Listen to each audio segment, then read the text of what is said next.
The Electoral Commission South Africa is proposing that the deposit to be paid by parties challenging for seats in the National Assembly and the provincial legislatures be increased by 100,000 rands to 300,000 rands for next year's elections. The amount proposed for an independent candidate wanting to challenge for a seat in the National Assembly is 20,000 rands per regional election and 15,000 rands per the provincial legislation. Now, let's discuss this further. Dr. Michael Louis is the chairperson of the Independent Candidate Association. Thank you so much for your time. Just talk to us about the impact, that these increases, especially on independent candidates who do not have the financial backing. Yes, Unati. Well, firstly, we're very excited that the regulations was allowed that the IEC determines the deposits of the independent candidates and of the political parties and not Parliament. And I really believe that they've gone quite a long way to reach out to the independent candidates. This isn't the official view of the Independent Candidates Association, but I really believe there must be some form of measure to be able to depict what the amount of monetary value there is in these deposits, in these elections.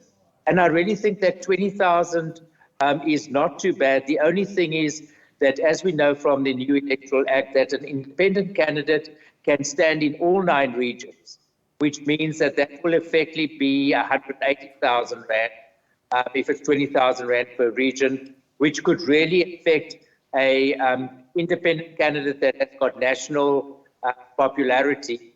And so we're a bit concerned about that, but I do think that there must be an amount, and I think the IEC went a long way to try and get to an amount that is fair and reasonable. I suppose, some would argue different, Doctor, and say that, it will have some form of impact financially for some independents that just simply cannot raise that money. What would then happen, for some of those candidates, or even political parties for that matter, who simply cannot afford it, and that it will impact them financially? Well, look, I can't speak for a political party. My capacity as chair, talk about the Independent Candidates Association. I think the independent candidate will always be affected because they have not only raised the deposit, but also the campaigning material for posters and petrol, all that type of thing. So there's definitely a balance, but at the same time, we need to realize that there needs to be some form of monetary value to register. And so it's a very difficult thing. I think what will happen is that in the region, the independent candidate would have to vouch from his constituency for people to intervene and help them pay that deposit. Just as a parting shot from me, we've come a long way, since the judgment by the Con Court in 2020 that the Electoral Act was unconstitutional and essentially, very restrictive, particularly to independents. With the Electronic Amendment Bill, how does that set the playing field for independents, just going forward, especially looking at the 2024 elections?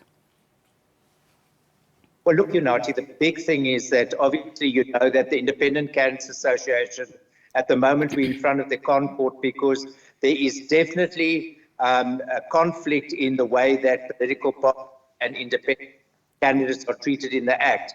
And that is before the courts at the moment. And so I really believe that independent candidates are affected and not dealt with in the same way as what political parties are. And that's the constitutional. When it comes to deposits, it's a different issue.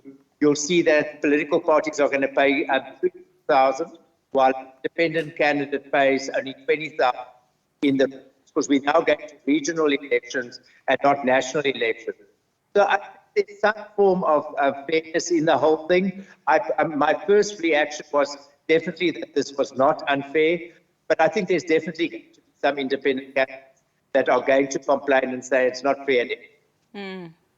All right, let's leave it there for now. Thank you so much for your time there, Dr. Michael Louis. He is the chairperson of the Independent Candidate Association. Really do appreciate it.